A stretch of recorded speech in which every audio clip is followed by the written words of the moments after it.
Well, thank you very much, Mr. Chairman. I'm very happy to be partnering with you on this particular hearing. It's an issue close to your heart, I know, and certainly to mine. The importance of water to our states can't be overstated, and that's true of a number of the people here on the dais. Water has allowed us to do everything from transform deserts into fertile farmland in urban centers to deliver clean, reliable, and affordable baseload power across our region. Water is truly the lifeblood of the what's been referred to generally as the Great Basin, sometimes the Inland Empire, but generally in the rain shadow of the Cascades and before you hit the Rocky Mountains. Again, water becomes an issue in the rain shadow of the Rocky Mountains on the east side. In any event, out west, water is a big, big issue. As you mentioned, we've got a number of bills on the agenda here, and I'm not going to speak to all of them, but I do want to speak to a couple that I think are very close to the top. And I want to start with discussing one that's important to both Idaho and Oregon, and that's hydropower. I'm glad to join Chairman Wyden in co-sponsoring Senate Bill 1521, the Community and Hydropower Improvement Act, introduced by Senator Daines and Senator Cantwell. Both public and private dams serve significant populations in rural areas in Idaho, with over half of our in-state electricity generation coming from hydropower, one of the reasons we have one of the lowest power rates in the United States. Not only is this energy clean and affordable, but it's also reliable, with the ability to ramp up and down depending on demand spikes and weather fluctuations. That is one of the beauties of using stored water. They actually do it by the hour. They can regulate the flows by the hour. I want to highlight the Hells Canyon Complex, truly an engineering marvel.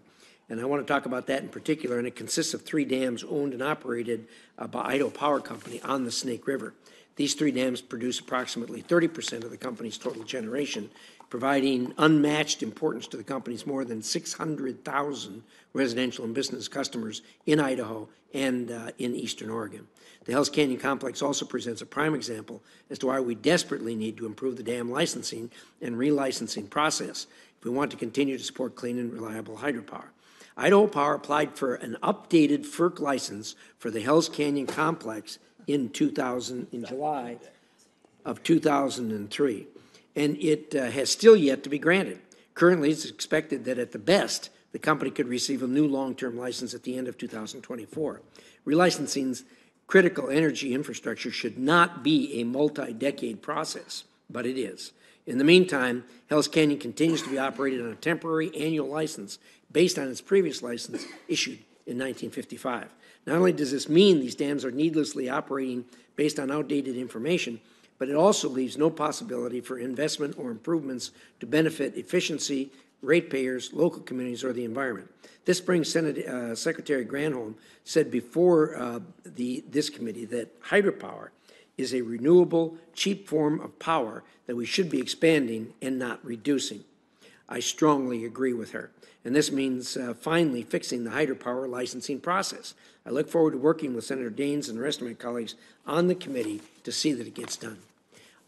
One other issue I want to talk on, Mr. Chairman, is the urban canal improvements, which is a critical issue to those of us that live in places where we transport a lot of water out of the river bed. Specifically, infrastructure that was constructed with a rural agricultural landscape long ago and has since become urban. In my home state of Idaho, the New York Canal carries water critical for agriculture and municipal uses 41 miles across the Treasure Valley, from the Boise River to Lake Lowell, serving as the center for 167,000 irrigated acres in the region.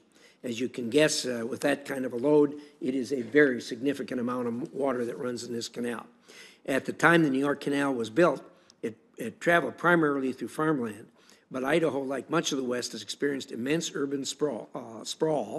This once rural canal now traverses the fastest growing and most densely populated region in the state. As a matter of history, the canal was built in the early 1900s, primarily by Chinese labor, and it was built with shovels and picks and horse-drawn wagons. And if you saw it, you'd say, how could they possibly have done that? Well, they did. And it carries a tremendous amount of water. The canal itself, the New York Canal, is lined in parts with concrete. It needs to be totally lined. But as an interesting side note, in the 1970s, a gopher caused lots and lots of damage. Most people can't remember it anymore because they're all gone, but it flooded the entire southern part of the city of Boise. Gopher worked in the middle of the night when nobody was looking, and by the time people got up, water was a couple of feet deep all over the southern part of the city of Boise. This situation that exists with the canal is going through urban area is not unique to Idaho. As homes, businesses, and schools have been built on once agricultural land, many western canals have become urbanized, and the dangers that their maintenance issues present have increased due to the potential impact on the life and property that has been built up around them. This problem is worsened given the canal's very proximity is the reason repairs are so much more challenging and expensive. Urban canals are more expensive to repair than those in rural settings. Despite the importance to the region and the risk if a maintenance issue were to become dire, as one gopher caused it to be at one time, there's extremely limited financing available to make necessary improvements to urban canals like these with extraordinary issues. To address this problem, I introduced Senate Bill 2160, the Urban Canal Modernization Act. This bill would allow urban canals with extraordinary maintenance issues that would impact the community surrounding them to access existing aging infrastructure funds. As the arid West continues to urbanize, it is critically important that we can secure both the ability and safety of delivering water, and this bill will help to accomplish both.